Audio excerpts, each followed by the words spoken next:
আমার স্কুলের টিফিনগুলোর মধ্যে সবচেয়ে ফেমাস ছিল এটা, নিয়ে গেলেই বন্ধুরা কেউই ছাড়তো না খেতে।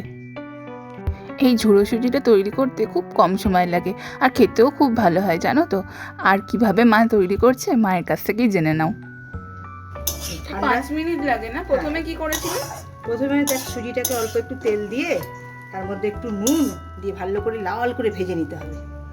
ভেজে নিয়ে তারপরে এবার সুজিটাকে দিয়ে আর একটু ঢাকা দিয়ে দিতে হবে। তারপরে একটু চিনি দিতে হবে, দিয়ে নাড়াচাড়া করে করে করে করে একটু ঘি দিয়ে ঝরঝর করে নামিয়ে হয়ে গেল সুজির 5 উপমা। মিনিটের রেসিপি। 5 এটা আমাদের স্কুলে খুব ফেমাস ছিল। আমি টিফিন নিয়ে গেলেই যেন সবাই একদম মানে আমাকে খেতেই দিত না, সব খেয়ে নিত। তুই একটু ঘি দেবো না, শুধু এটা দিয়ে খাবি? একটুখানি ঘি দেবো? হ্যাঁ, তাহলে ঘিটা আনতে যেতে হবে তোরে। নিয়ে আয় তাহলে ঘিটা একটুখানি। মায়ের বানানো ঘরোয়া ঘি।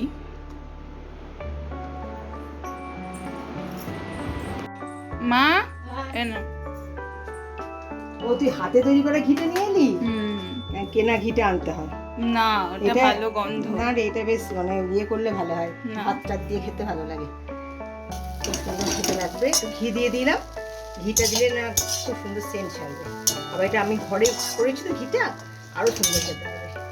যখন তুই টিফিন নিয়ে যেতিস তখন আমি ঘরে ঘি বানাতাম না, আর এখন এটা যত সুন্দর করে ভাজবি এরম ভাবে তত সুন্দর খেতে লাগবে। এটা খুব সিম্পল আর খুব তাড়াতাড়ি, খুব তাড়াতাড়ি হয়েও যায়।